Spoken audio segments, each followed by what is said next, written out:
दोस्तों, जब हम हस्की डॉग और वोल्फ को देखते हैं तो हमारे दिमाग में एक सवाल पैदा होता है कि शायद ये दोनों बिछड़े हुए भाई हैं। क्या वाकई हस्की डॉग और वोल्फ एक ही नस्ल से ताल्लुक रखते हैं? दोस्तों, आज की इस वीडियो में हम हस्की डॉग और वोल्फ के बारे में जानेंगे। क्या वाकई ही इन दोनों में यकसानियत पाई जाती है या फिर एक दूसरे से अलग हैं? दोस्तों, भेड़िए हस्की डॉग्स के मुकाबले में बहुत ही तेज और मजबूत होते हैं। भेड़िए का वजन 120 पाउंड से ज्यादा हो सकता है और ये 40 मील फी घंटा की रफ्तार से दौड़ सकता है। इसके मुकाबले में हस्की डॉग का वजन 60 पाउंड होता है और इनकी रफ्तार 30 मील फी घंटा होती है। कुछ लोगों का मानना है कि कुत्ता भेड़िए की नस्ल से है। अगरचे इस थ्योरी के कुछ नजरियात मौजूद हैं, लेकिन कुछ साइंसदान इसे तस्लीम नहीं करते और वो मानते हैं कि हस्की डॉग और भेड़िया एक दूसरे से बहुत अलग हैं। दोस्तों, भेड़िया शिकारी होते हैं और अपने शिकार के लिए बाकायदा ट्रेनिंग करते हैं।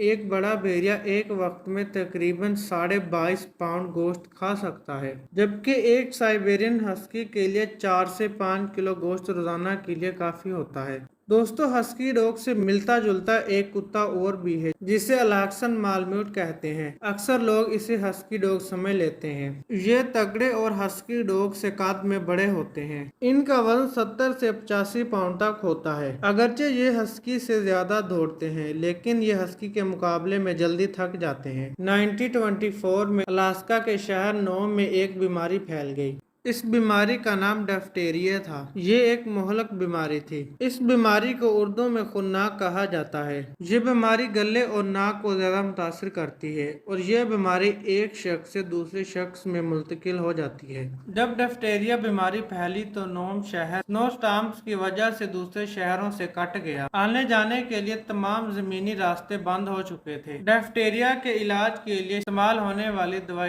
नोम से 1000 किलोमीटर की दूरी पर थी। ट्रेन की पटरियां भी बर्फ की जद में आ चुकी थी, इसलिए अब वहां तक पहुंचने के लिए बहुत मुश्किल थी। मकामी लोगों के पास वहां तक पहुंचने के लिए हस्की डॉग की टीम के अलावा कुछ नहीं था। आमतौर पर इस जगह पर पहुंचने के लिए 3 हफ्ते लगते थे, लेकिन हस्की डॉग्स की टीम की मदद से ये फासला 6 दिन में तय हो गया और हस्की डॉग्स ने लोगों को मरने से बचा लिया। दोस्तों, हस्की डॉग्स भले ही दिखने में भेड़िए जैसे लगते हैं, मगर ये कभी भी आपके गार्ड डॉग नहीं बन सकते। ये इंसानों के साथ दोस्ती करना और उनके साथ खेलना पसंद करते हैं। कोई अजनबी शख्स भी उसके पास चला जाए तो वो उसे अपना दोस्त समझते हैं, लेकिन इसका ये मतलब नहीं कि हस्की डॉग इंसानों पर हमला नहीं करते। भले ही हस्की डॉग दिखने में मासूम और हसीन लगते हैं, लेकिन फिर भी ये हंटर डॉग की खसूसियत रखते हैं और छोटे जानवर, खरगोश और परिंदों का शिकार करते हैं। अगर आप इनको बहुत ज्यादा तंग करेंगे तो ये आपको भी काट सकते हैं। हस्की समेत किसी भी डॉग बाइट को इग्नोर नहीं करना चाहिए।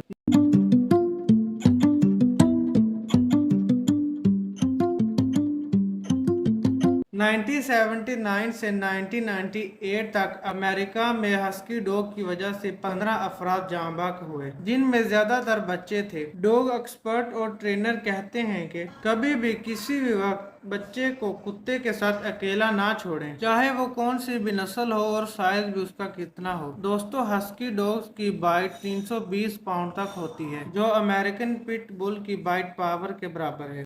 अमेरिकन पिट बुल दुनिया का सबसे खतरनाक कुत्ता माना जाता है। ये बहुत ही गुस्से वाले और लोगों पर हमला करने वाले माने जाते हैं। जो भी इंसान इस कुत्ते के सामने खड़ा हो वो इस पर हमला कर देते हैं और इसे मार देते हैं। हस्की डॉग की आंखों का कलर एक दूसरे से मुख्तलिफ होता है और ये नेचुरल है। इसकी वजह से इनकी बुनाई पर कोई असर नहीं पड़ता। आपको ये सुनकर हैरानगी होगी कि जब हस्की डॉग चिल्लाता है तो उसकी आवाज 10 मील तक सुनी जा सकती है।